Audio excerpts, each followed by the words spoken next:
Here's some items to bring for your canoe trip. Your most important piece of equipment for personal gear is a rain jacket. If you bring it, it won't rain.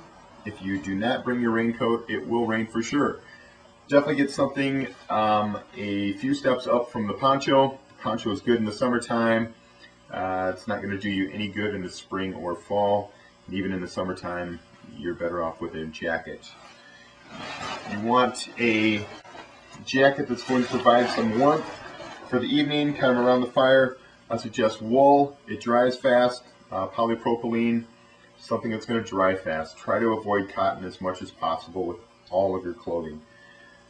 Below that, maybe just a long sleeve shirt to provide you some defense against the bugs. They can be pretty intense in May and in June, even into July. So a long sleeve shirt during the day, just around the camp, at any time when you need the warmth or the defense from the bugs. Pants. Here is a nylon set of pants that zip off and they become shorts. So you have multi-purpose pants here. You can zip off, give you shorts, put the pants leg back on, and provide warmth for your evenings and mornings. Socks are very important. Get some wool. I really encourage wool for all of your clothing items. Dries fast, provides great warmth. So, other items you would want to have: a hat, perhaps. Definitely a hat, bandana, a couple t-shirts. Let's talk about footwear for a minute. A lot of people ask, what do I want to do for footwear? My suggestion is get some footwear that's going to provide good ankle support, good stability on the trail. You can see this particular shoe has a really solid sole. It's going to give you good ankle support on the portages because you're going to be walking over rocks, through mud, so forth. Some people wear a Teva, such as this. If you're used to wearing a Teva a lot, not a bad item to bring.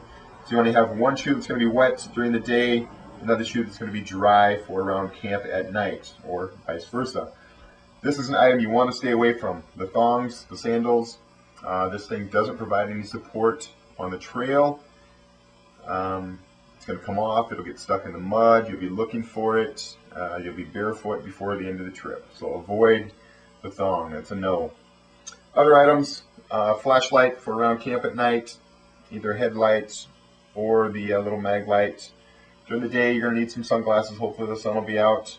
Sunblock, a camera to capture those memories. Duct tape, a little extra duct tape never hurts. A multiplier, a small knife. Again, this is just a little folding 3-inch blade. Doesn't have to be very big. Keep it simple, keep it small. A compass, perhaps, to help you navigate. So those are the items you're going to want to have for your personal stuff. If you can get a wet bag to put it all in, that's great. If not, don't worry about it. What we do is package 2 people and all of the personal gear into a Duluth pack. This is just a nylon version of it. So we're going to put 2 people's sleeping bags and personal gear into this. And that will help you keep it simplified on the portages.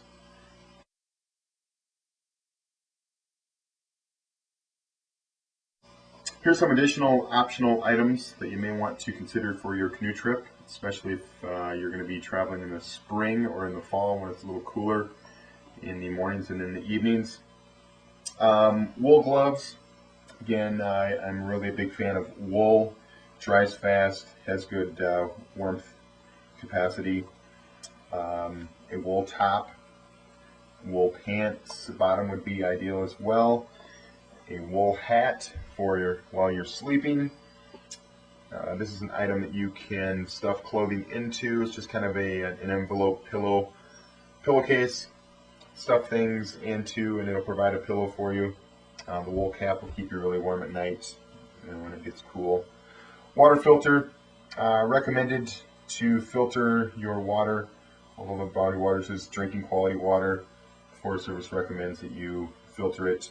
A lot of options when it comes to drinking water. We can talk about those when you get here.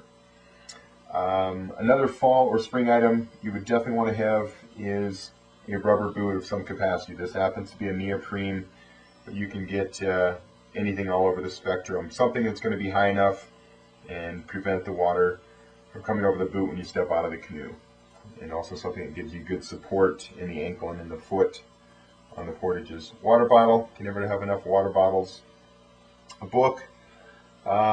Spring, you definitely want to have some bug repellent, insect repellent. A lot of variations of that too.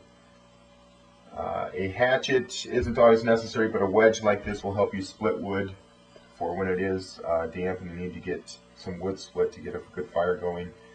Playing cards are always a must, and when you're sitting around the camp playing cards, you always need the camp chair.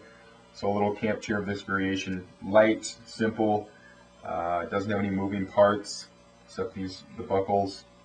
Very simple, lightweight. It's going to provide good back support around the camp.